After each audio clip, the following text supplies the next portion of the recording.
21. And I'm pretty. Everyone says I'm pretty.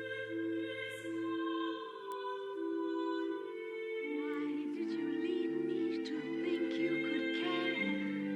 You didn't need me. You had your share of slaves around you to hound you and swear with deep emotion, devotion to you. It's all right for guys like you in court to fuck everyone, but when I do it, I get dumped for innocent little twits like Cecile. God forbid I exude confidence and enjoy sex. I have trusted no man since the day when I was 8. And Queen Katherine Howard ran screaming along the galleries of the palace to plead with the great Henry. The guards took her and, screaming still, dragged her away. On every hand men have betrayed her, and one before her. As there is trust, and passion, and death. But we all have these absolutely horrific stories that no one cares about. One, because people just assume that we are so sexualized, that we've played a part in this. And two, because it's just assumed to be an expected part of Black womanhood, that you will be someone's tool.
Very little has changed in 500 years.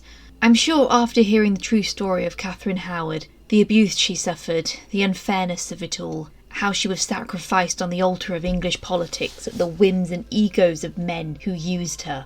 You can compare this with tons more modern examples. It seems every other week we have another expose from a former child star who worked on the shows you watched as a child, or from an actress or singer who had a very publicised breakdown which tabloids and newscasters feasted upon and drew out for their own profit, only to turn around and feign ignorance when the subject came out with their side of the story, or died as a result of the harassment.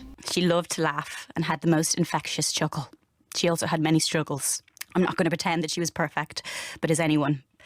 She lived every mistake publicly under the scrutiny of the media. To the press, the newspapers who create clickbait, who demonise and tear down success. We've had enough. We romanticise the stars that crashed and burned, but ignore their true stories because that conflicts with the idea of them. And no one learns from these mistakes. There's always another target awaiting trial by tabloid. Thankfully, with social media platforms, those who were abused and misrepresented have been able to seize the narrative for themselves. And there has been an almighty pushback against abusers who got away with too much for too long. It's not enough. I know that. Don't ever stop pushing back. Because if those who wish to take everything from you get even a little bit, they'll assume they can take the rest. Appeasement never works. I can't even begin to imagine how terrified Katherine Howard must have been on that cold February night in 1542. I have no idea what it is like to stare death in the face and realise the next sunrise you see will be your last. The minutes tick by as slowly as possible, and you're not sure if you want it to be over and done with now, or hope against hope that you'll be spared after all. Perhaps she asked for the block to practice laying her head on it, just for something to do. Katherine left the world with little to establish her side of the story. The words she spoke to Cranmer during her interrogation and the letter she wrote to Culpeper are questionable at best in their sincerity. The Howards would never have spoken of her being their embarrassing mistake that harmed their favour in court, and they left her to die on her own. No one even tried to defend her. The only person she may truly have left an impact on would have been Elizabeth, but only in the sense that all 6 wives of Henry VIII, on top of her sister Mary and her 2 other cousins, gave her more than enough reasons to stay as far away from the idea of marrying as possible. Nonetheless, Katherine was a wife of Henry VIII, and her story, until quite recently, was caught either between the love-struck girl caught in a Romeo and Juliet-like tangle with Thomas Culpeper, or a stupid slut who got everything coming to her. Both can be remarkably toxic for many reasons, so let's redeem Katherine Howard to the best of our abilities.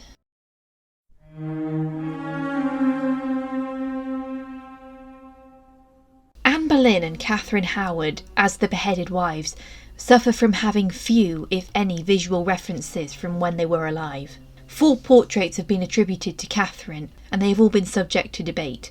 We have the Hans Holbein sketch, the miniature with the tawny dress, the Toledo Museum portrait, and the Metropolitan Museum of Art portrait.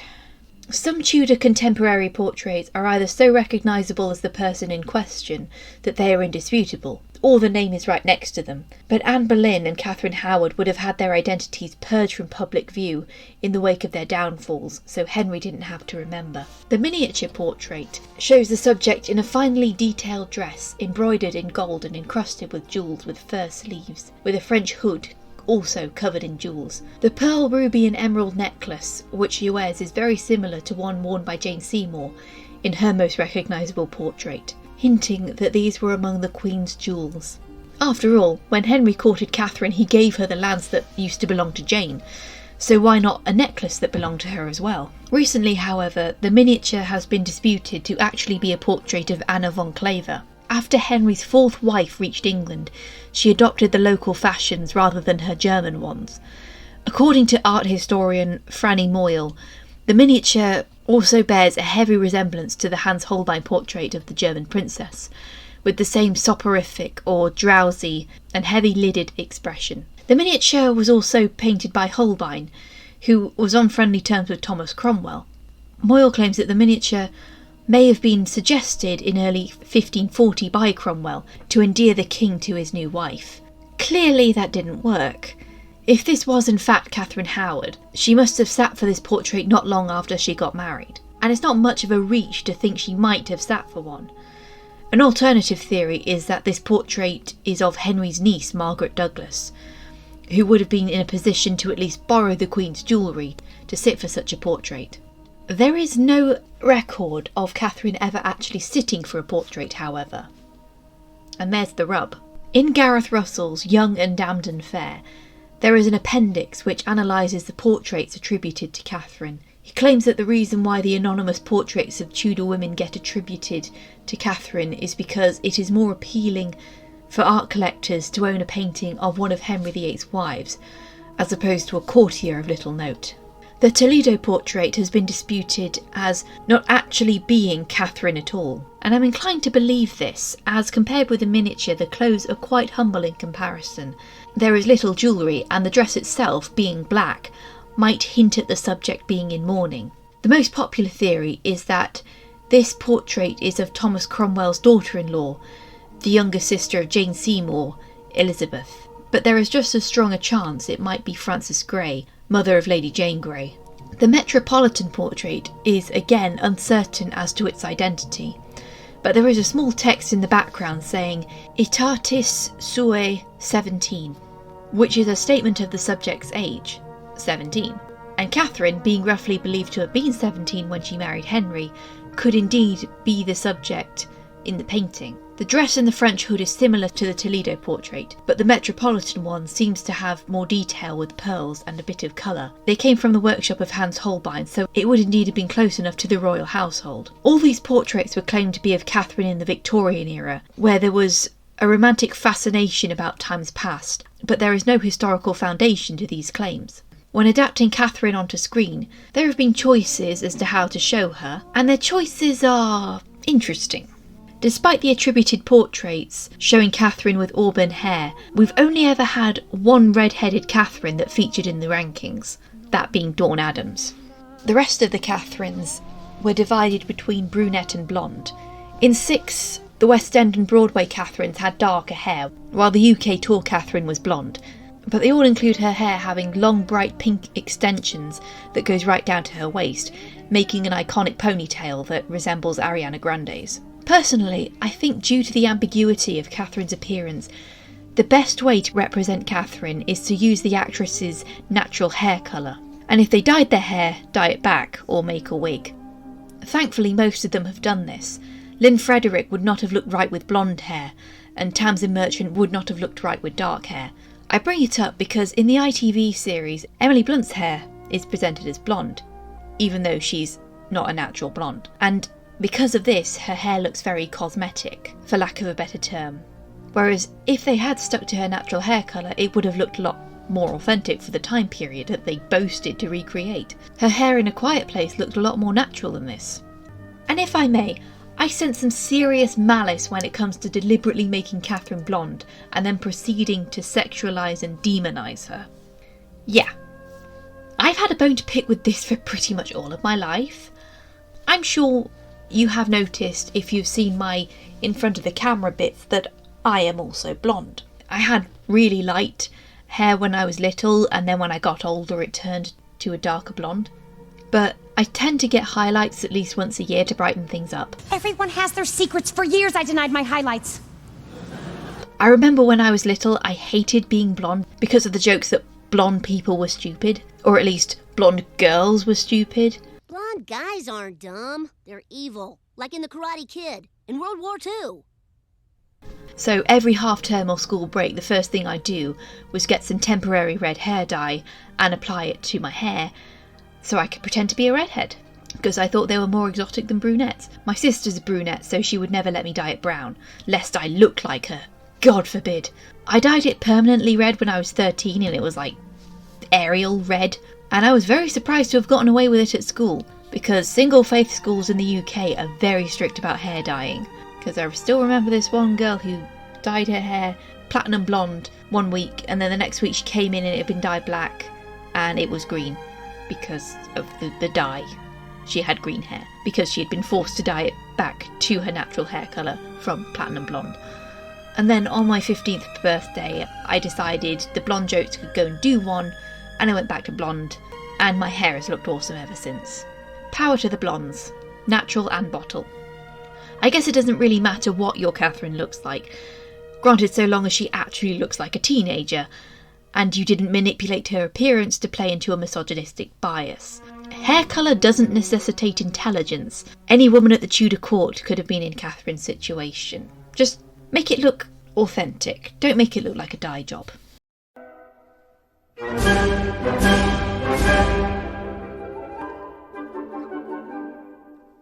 Where did the villainisation of Katherine Howard come from anyway? From what I've gathered, there are 3 ways to interpret Katherine.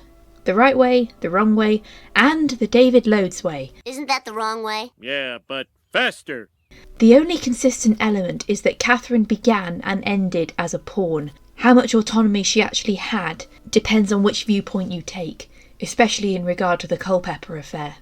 Around the 18th to 19th century, much like with Anne Boleyn, a sympathetic view of Katherine Howard arose that portrayed her more as a romantic victim than the subject of abuse. Henry gained his classic heartless villain persona, with beer tankard in one hand and haunch of venison in the other. Katherine marries the king, but there is great reluctance, as her true love is Thomas Culpeper, who is the Romeo to her Juliet. The whole time, Katherine is shown sympathetically, but she is given very little agency or complexity. Then, in 1929, Francis Hackett came out with his biography of Henry, which mainstreamed a viewpoint of Katherine Howard as being reckless and empty-headed.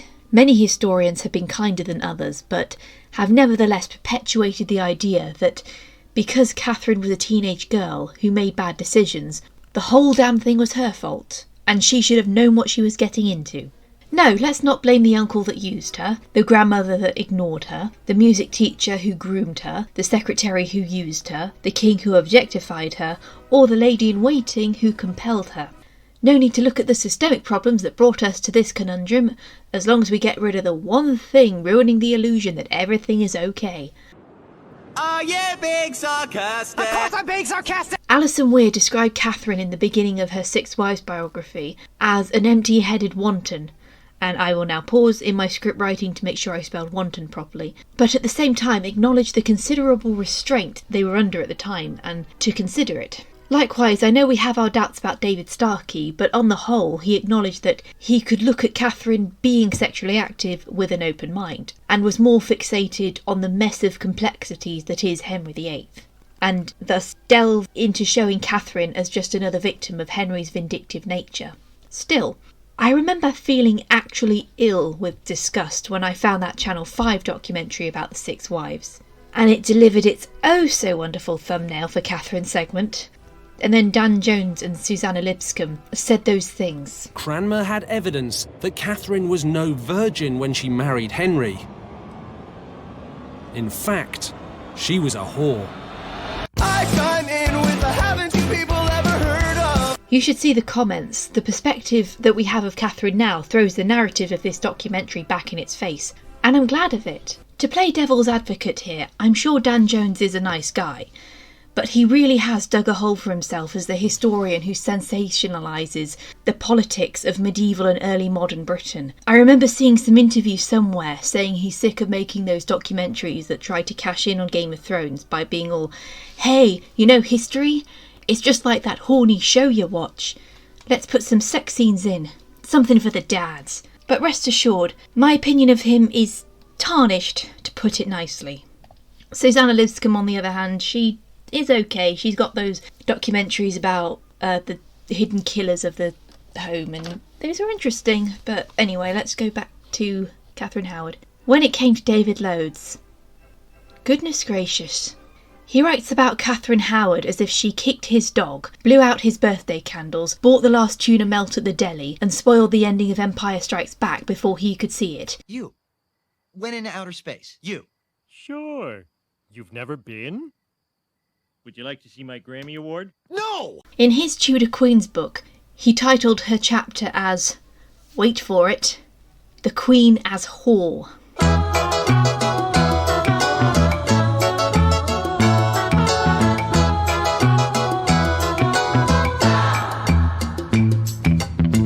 I found a thesis from the University of Nebraska which describes Loades' toxic opinion much better than I can. I'll put the link to it in the description. Indeed, if the title of the chapter was not clear enough, Loades further establishes his position by immediately claiming that Katherine certainly behaved like a whore both before and after her marriage. He suggests that she alternately slept with both Derham and Culpeper while on progress with Henry in 1541, a claim which is not at all supported by the primary sources. Public memory of Katherine is already rather negative, but Loades' work stands out even amongst the negative portrayals, due to the sheer number and strength of the insults he hurls at her. He calls her a stupid and oversexed adolescent, this adolescent sexpot, and a wanton slut, amongst other things. Just 3 years after publishing The Tudor Queens of England, Loades wrote a full biography of Katherine titled Katherine Howard, the Adulterous Wife of Henry VIII. The introduction of this book, claiming that while Katherine is commonly recognised as Henry's adulterous wife, there was more to her than that. And this book attempts to tell a true story of Katherine Howard. Somewhat bizarrely though, Katherine's appearances in her own biography are somewhat rare. The book discusses Henry VIII and his court in the years 1540 to 1542, but actually provides little detail about Katherine herself. Then, around the 2010s, the narrative around Katherine changed dramatically. In 2012, Retha Warnick published Wicked Women of Tudor England. This openly stated that Katherine was a victim of sexual abuse, and placed the blame squarely on Manox, Norfolk, Derham, Culpeper, and of course Henry VIII, who used her for their own satisfaction. Over the past decade, this has been the viewpoint that stuck, and the 2010s became dominated with former victims of abuse, most of them women and or BIPOC and or LGBTQ, biting back and exposing their abusers. So, when we look back at history to people like Katherine Howard, we began to see how trapped she was, and that she never had a fighting chance. Six has really popularised this new perspective, even more so by making the visual references to Ariana Grande, herself a former child actor who worked under the weird, to put it nicely, direction of Dan Schneider on Nickelodeon. And Britney Spears, who was chewed up and spat out so many times, it's a miracle that she's still alive and wasn't driven to take her own life. But this would not be possible if other historians had not corroborated Warnick's interpretation. Gareth Russell, Josephine Wilkinson and Lucy Worsley are among more compassionate historians. And I'm glad that this is the dominant perspective now. It's very easy to sit and judge from a distance when we have so much hindsight behind us. But it can make so much of a difference to try and see things from their perspective and be aware of how their position in society would have affected their decisions. Just to say, you might want to save your anger for the historical figures who did worse things. It's not healthy or moral to punch down. Punch up instead.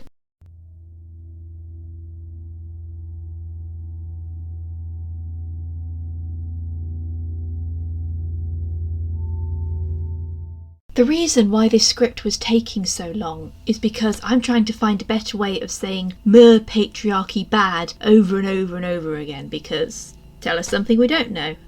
It almost seems like fate that this video is being produced around Christmas of 2022, because I have found the perfect example of reducing the 6 wives of Henry VIII down to mere spectacle. As I write this, a display has gone up at the Tower of London which depicts a wicker, or at least I think it was wicker, Henry VIII flanked by headless Christmas tree wives with cards in front of them stating their name and their mottos.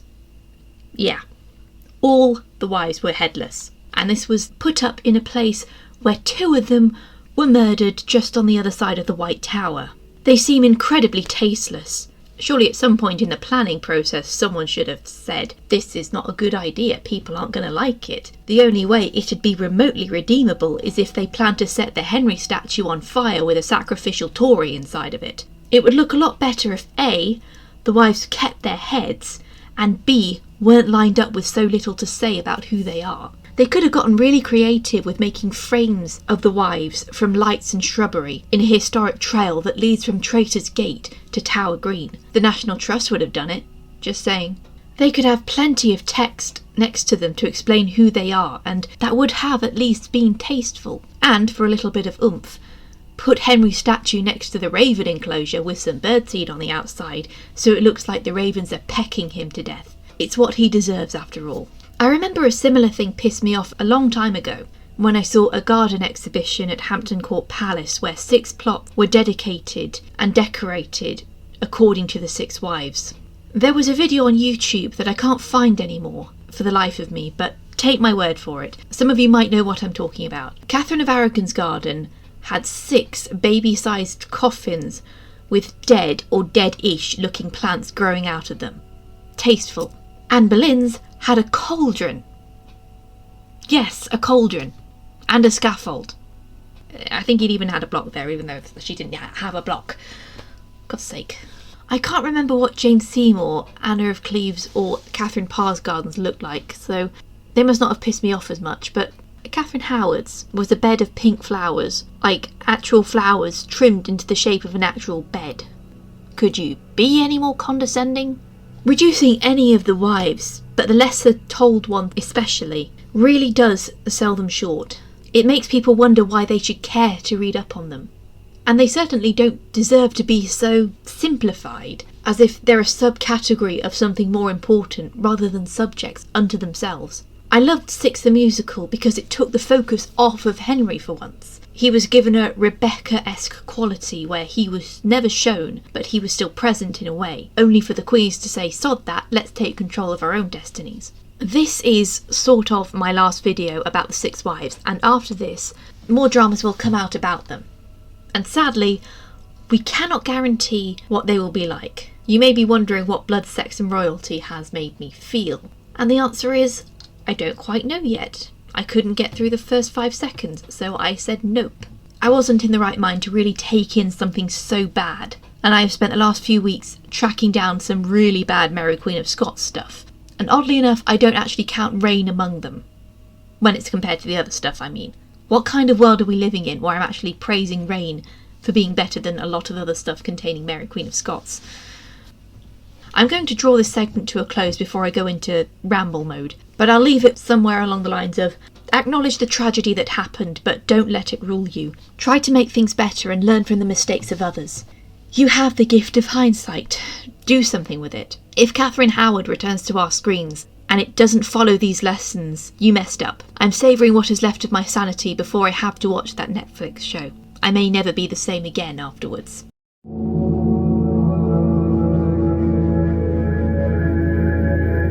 A lot of people were embroiled in the Katherine Howard scandal when it broke, and yet only Lady Rochford, Francis Derham and Thomas Culpeper were executed, as well as Katherine herself. There were 13 people who were accused and questioned. Consider this in comparison with Anne Boleyn. Thomas Cromwell picked the men closest to Anne in order to incriminate her. While her ladies-in-waiting were questioned, they were never accused of any wrongdoing. Henry was very certain of Anne's infidelity, and his wrath was swift with her and the men who died alongside her. Yet surely he would have also wanted to lash out against anyone who was party to that information. He performed greatly, but was overall moderate when it came to his second wife's downfall. When it came to Katherine, he drew it out for as long as possible, while many of those hauled off for questioning worried that they too would be executed. Most of them went on to be released and lived successful lives, however. Henry Manox, Katherine's first abuser, had been dismissed by the Dowager Duchess after discovering him with Katherine. Not long after, he moved to Streatham, about 5 miles away from Lambeth. The Manox that Wriothesley met in November of 1541 was very different from the Manox described by Mary Lascelles. He managed to escape death at Tyburn by asserting that he and Katherine never engaged in full-on sexual intercourse involving penetration. The Duchess had caught them allegedly talking alone. He later sent letters anonymously to the Duchess about Francis Derham's relationship with Katherine. It is believed that the Duchess was more concerned about preserving her own reputation rather than Katherine's well-being. There are no records as to what happened to Manox after his interrogation. Agnes Howard, the Dowager Duchess of Norfolk, was the second wife of the late Thomas Howard, 2nd Duke of Norfolk, and the stepmother of the current Duke. She was married in 1497 during the reign of Henry VII and had 7 children. Her husband died in 1522. She carried the train of Anne Boleyn at her coronation and was named godmother to Princess Elizabeth. As a widow, Agnes rarely visited court and kept a large household at Lambeth, where she took in ladies from aristocratic families.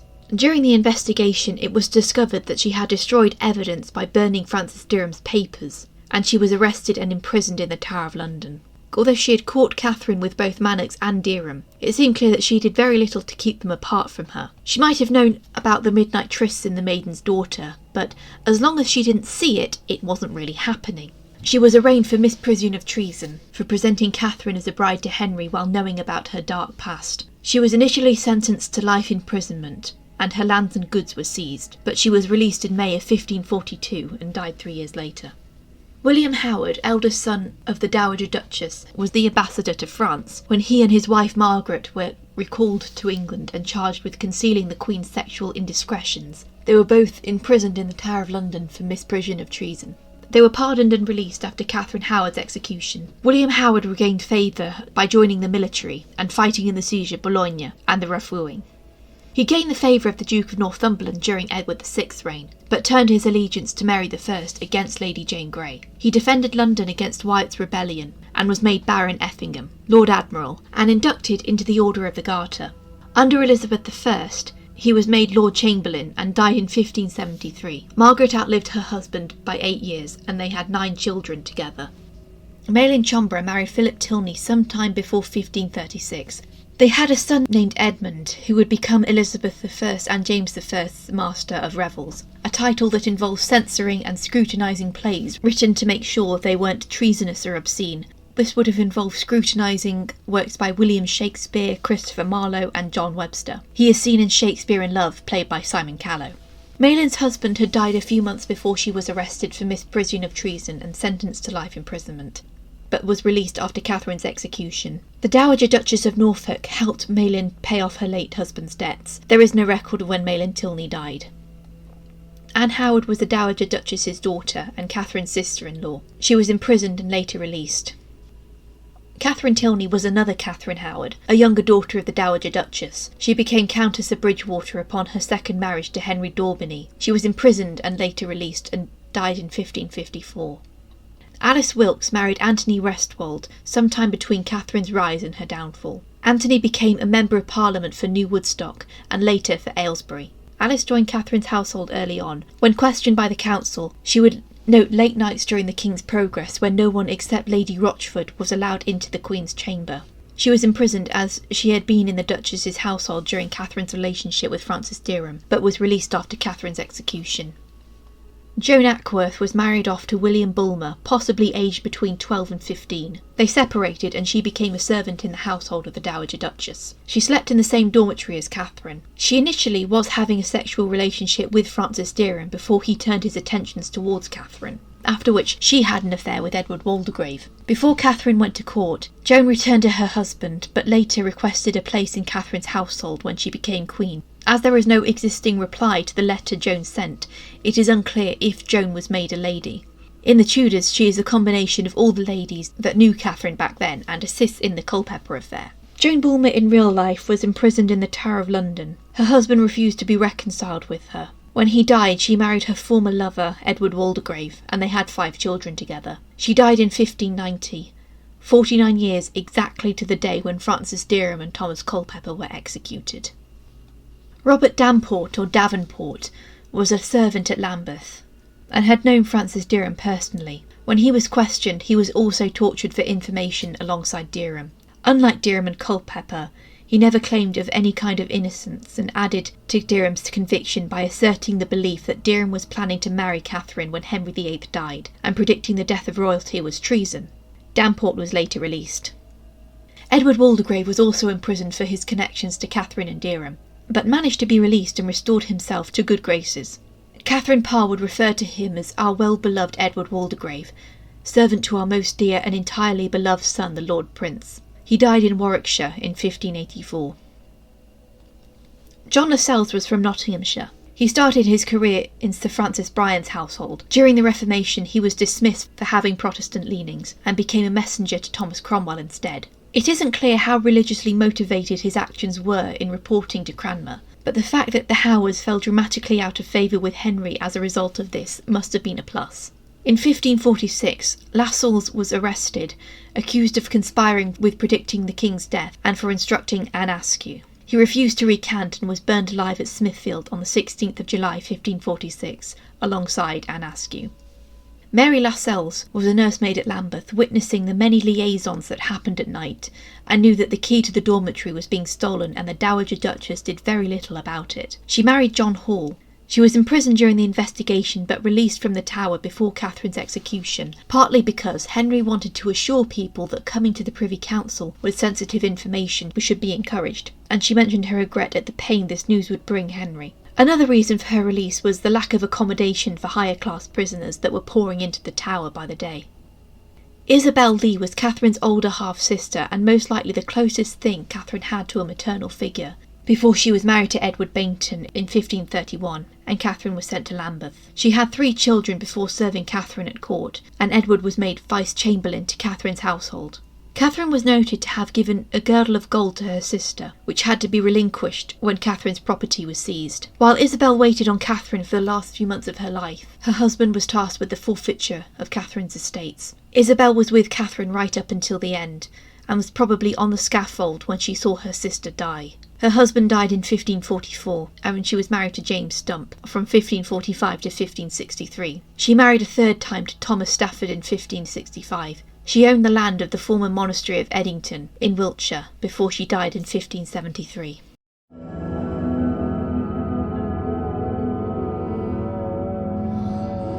Catherine Howard has the reputation of the most sexually active wife of Henry VIII, and yet there is only one piece of evidence to suggest Catherine might have gotten pregnant in 1541. However, this news was short-lived. It is possible that she miscarried in the first trimester, and Henry, wary of celebrating too soon, decided not to issue a public announcement until they were past the first few months at least. Another likelihood is simply that Catherine missed her period and took that as read that she was pregnant, but missed it for another reason. Following on the previous video about Anna von Claver, another reason why Catherine didn't have a child with Henry could be because his poor health had made him impotent, and Catherine couldn't get knocked up if Henry couldn't get it up. This is the most likely theory.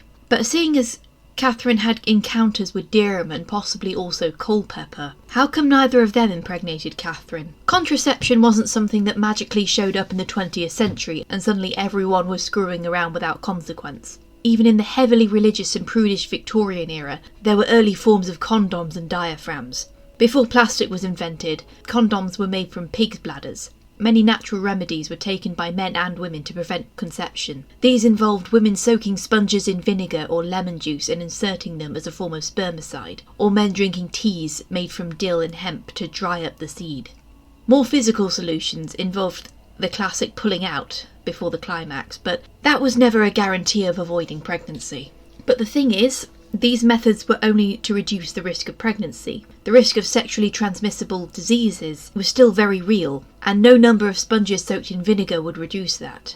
Some afflictions spread through sexual intercourse, like syphilis and chlamydia, can cause infertility if left untreated. It has widely been speculated that Henry VIII might have contracted syphilis from a previous sexual encounter, though there is no absolute confirmation. It is possible that Frances Derham, having had sexual partners before Katherine, passed on some form of STD, which made her unable to conceive. Obviously, this is all speculation. Without proper medical records and no remains of Katherine or Frances to examine, we will only ever be able to guess why she couldn't have a child.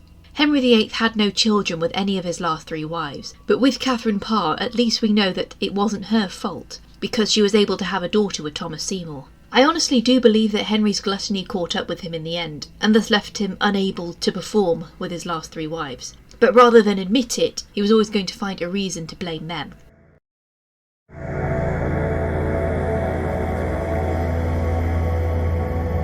There is a balance that needs to be found when it comes to portraying Katherine in future dramas. And believe me, they will come. And given what has been presented to us in the past 2 years alone, I dread to think how bad they will be. When the more intimate elements of Katherine's story are approached, you absolutely cannot spend the majority of her screen time sexualising and objectifying her, only to turn around at breakneck speed and use sappy music to make us feel sorry for her. It's another sign of bad writing to try and switch around characterisation like that without earning it. The whole thing comes off as hypocritical. I said it in the rankings video and I'll repeat it here. But the Tudors were on the cusp of finding the balance where Katherine was at least given humanising moments throughout, and we clearly weren't supposed to like Culpeper or Derham. However, it stumbles to really show the gravity of her situation every time we see her breasts on full display in all 6 episodes that she's in. The show always wants to invite the audience to enjoy the view.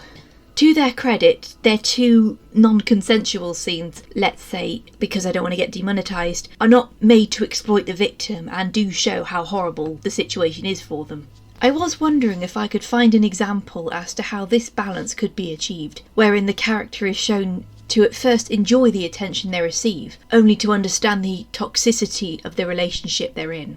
But the overall narrative doesn't fault them for being exploited. I found it in a place where I wasn't expecting to find it. And that was Kenna in Reign Season 1.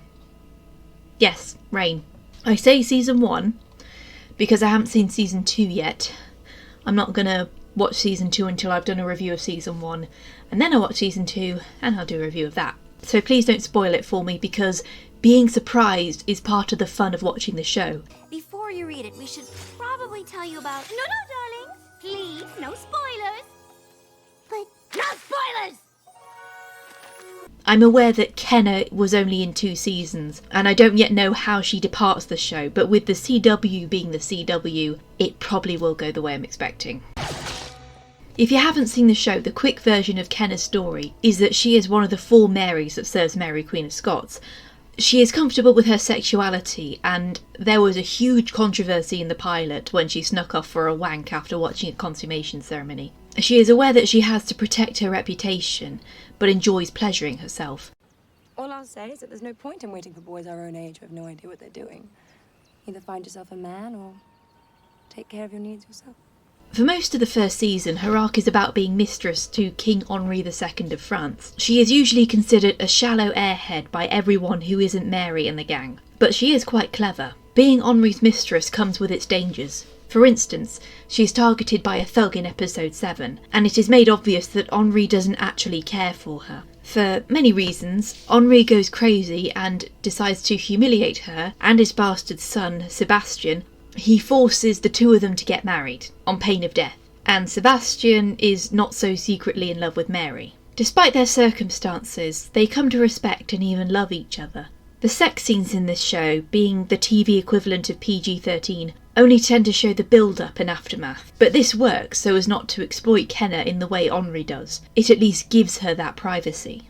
I hope I don't have to take all this praise back when I get to season 2, because I really do ship Kenna and Sebastian. It was nice to see Torrance Coombs in a more sympathetic role.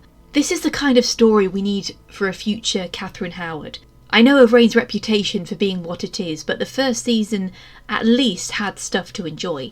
And if anything, it shows me that you can make a character whose sexuality is a large part of their arc without losing your point. It is possible. And because I won't shut up about it, you have to work Elizabeth into the equation. Remember, she is the future of the Tudor dynasty. The losses of her childhood defined her decisions in her adult life. Imagine that haunted gallery scene for a moment. You can have Elizabeth be the main character in the sequence, but she doesn't have to be. Her reaction has to be seen. I'm basing this idea on the Royal Diaries novel, which is from her perspective, where she and Robert Dudley were there to see what happened. She broke loose from the guard and ran screaming down the long gallery that leads to the royal chapel. She had thought that my father was in the chapel praying. Her screams for mercy could be heard throughout the west wing of Hampton Court. But father was not there. He was out hunting. Robin and I were there, however. We saw her. It was a sight I shall never forget. Her eyes slid back in her skull until only the whites were visible. She knocked over a statue which shattered on the marble floor, but it did not break her speed. Her hair streamed out behind her, and she frothed. Yes, she actually frothed at the mouth. It was the most ghastly sight I have ever seen. Robin and I clutched each other, and it was then that I whispered in Robin's ear that I should never, ever marry. Now, we don't know for certain where Elizabeth was in November of 1541. The most likely location is with Edward at Windsor, or Hatfield House. But because of dramatic licence, let's put all 3 of Henry's children in the gallery. Catherine rounds the corner into the gallery, but the guards grab her. Henry, like in the Tudors, turns away without a word, but he has a hand on Edward's shoulder to steer the prince in the opposite direction. What Edward takes from this experience is that the king is above listening to the pleas of traitors, no matter how close they are to you. Mary, meanwhile, tries also to usher Elizabeth away. Elizabeth might be frozen with shock as she sees her stepmother dragged off and screaming. Mary may be totally numb to seeing this by now, and doesn't see any other option than to look the other way and thank God that it wasn't her at her father's mercy. Just give me that scene. And if it's not too much trouble, the one person I believe most qualified to direct a Katherine Howard movie would be Sofia Coppola. I marathoned her Kirsten Dunst trilogy back in the summer, and I think she would really do Katherine Howard justice. And the cast would be excellent. So we'll have Kirsten Dunst back again as Lady Rochford. Then we can have Elle Fanning as Isabel Lee, Catherine's half-sister. And maybe we'll put Emma Watson in there as Lady Mary, because if there's anyone I kind of want to see play Mary the First, it's Emma Watson. I don't know why, it just seems to work. I want to lead a country one day, for all I know. That is my dream movie, and I would watch it 1,000,000 times.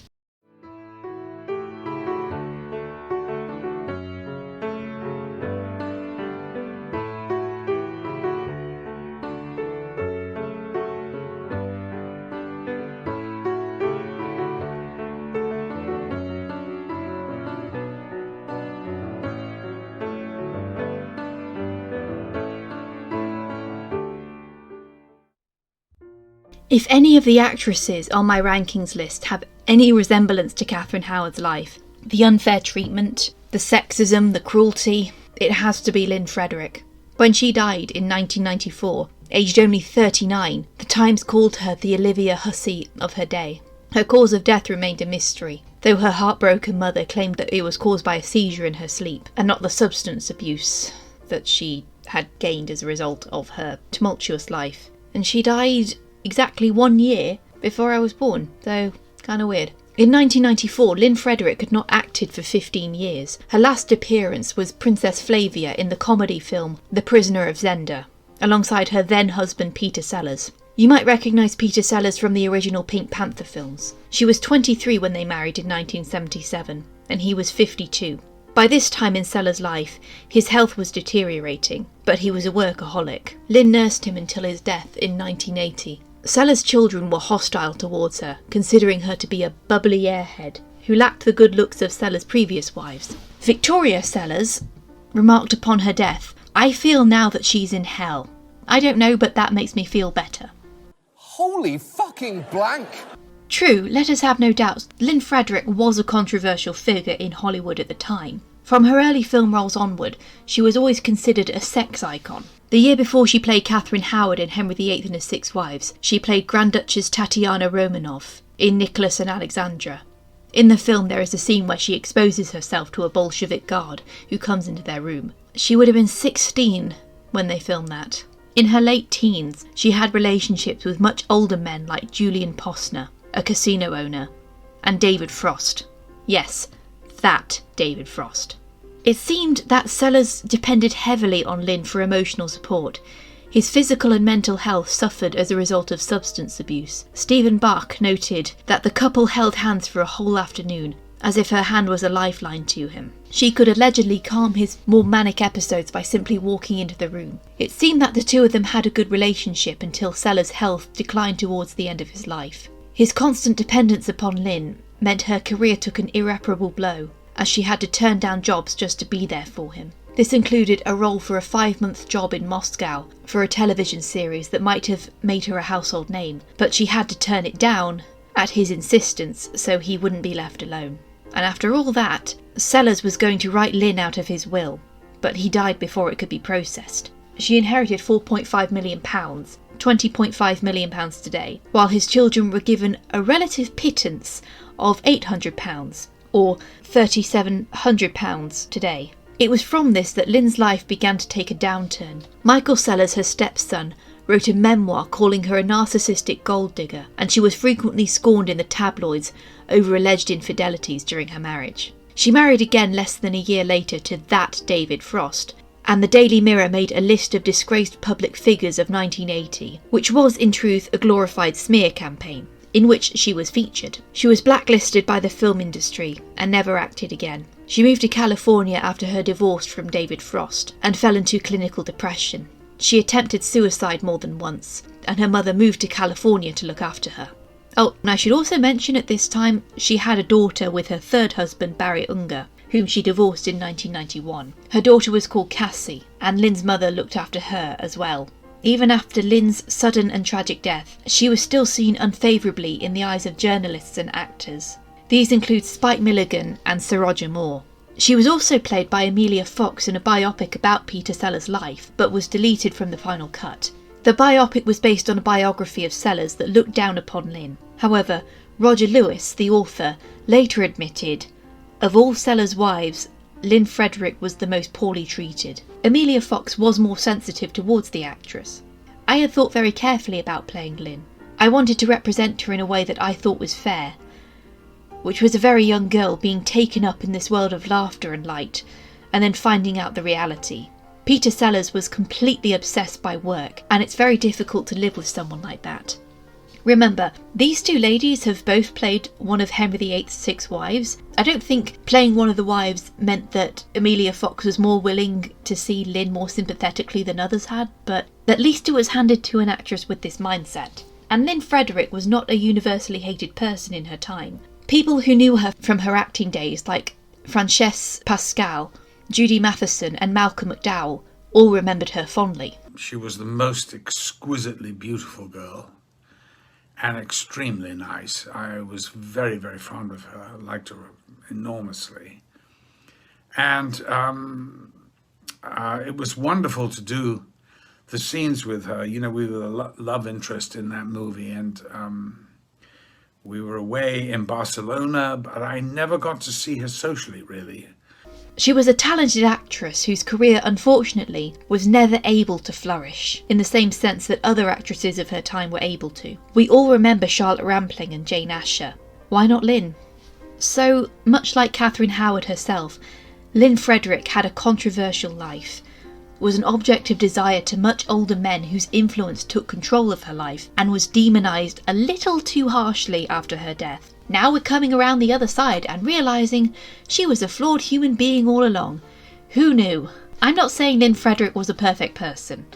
She did call Margaret Thatcher a very capable woman, but I think that was more in response to Thatcher being the first female Prime Minister of Britain. On the other hand, she also advocated for LGBTQ+ rights, and even played sexually fluid characters. I can't speak for her relationship with her stepchildren, but I don't think her career deserved to suffer because of the events in her personal life. We have far more problematic actors today who still get major film roles. Had she lived, she may indeed have gotten to have her comeback, and people who loved her older stuff would have welcomed her with open arms. Imagine a #Free Lynne trend trying to get her off the blacklist. She could not live up to a certain standard, and committed the unforgivable act of being human in front of the infamously unforgiving British press. For Lynne's sake, let us be better people, and stop this story from repeating itself. You shall go to the ball.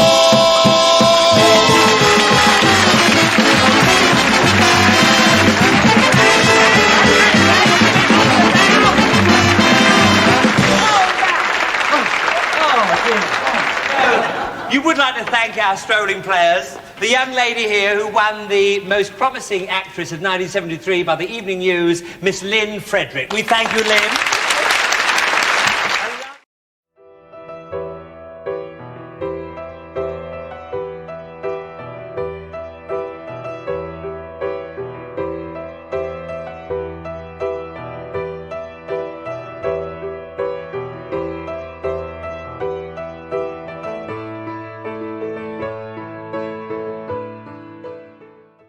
If anyone needs a shower or a cleanse or just to feel good about the world after coming on this long-ass journey with me, there is a way we can help the world a little.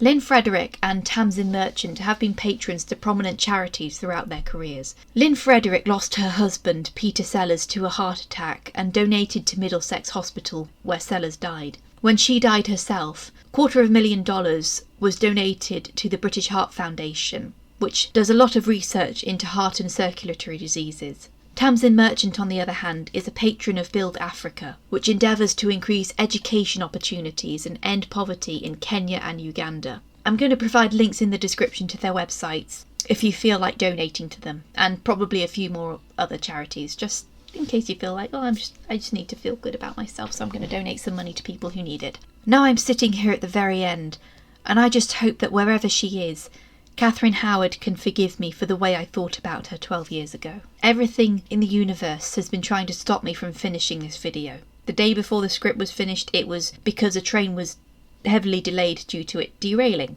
The day I completed the script, it was because my shoulder hurt so much it felt as though I had been stabbed. I don't even know how the recording session has gone so far. The recording session has actually been okay so far. But hey, this feat is conquered, and now it's time to move on from the Six Wives and start looking at other subjects.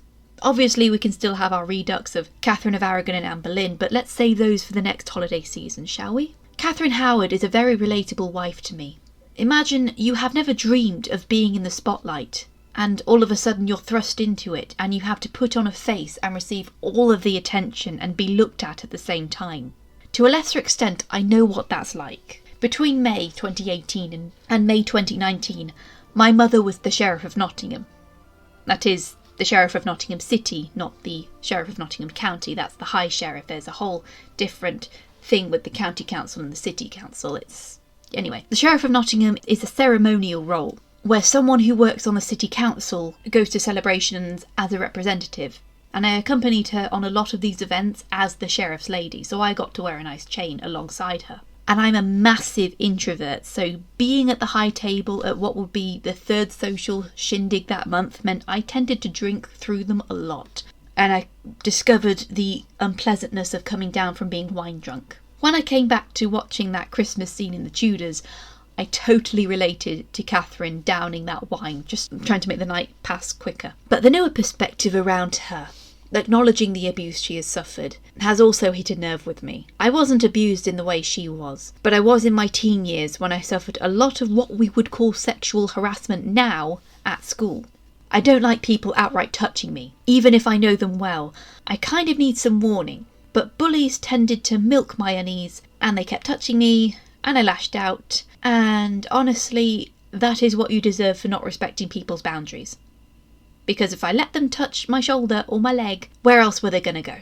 I got in trouble for smacking someone because they wouldn't stop touching my leg. Did they get in trouble? I have no idea. I was told by the authority figures that I was being oversensitive. When I was a camp counsellor in America, I got constantly humiliated by a co-worker in front of the campers I was trying to manage, where he kept trying to hug me and I kept saying no. I was nearly fired for being brought to my boiling point and telling the guy to get the fuck away from me. God forbid someone swear in front of a child, even though parents do that with their children all the time. It was sexual harassment. I didn't know it then, but I know it now. And the guy in charge of the camp tried to tell me it would be best for the campers if I just let it happen. But I didn't want it to happen, so I didn't let it happen.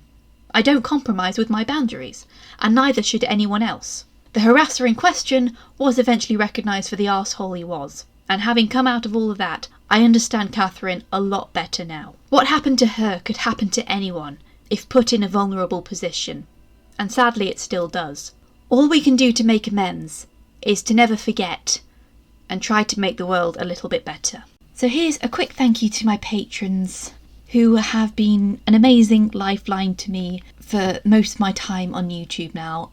I know I say that in almost every video, but you guys have been really helping me because I've been needing the support just to be able to get back and forth to work and not have to worry about not eating.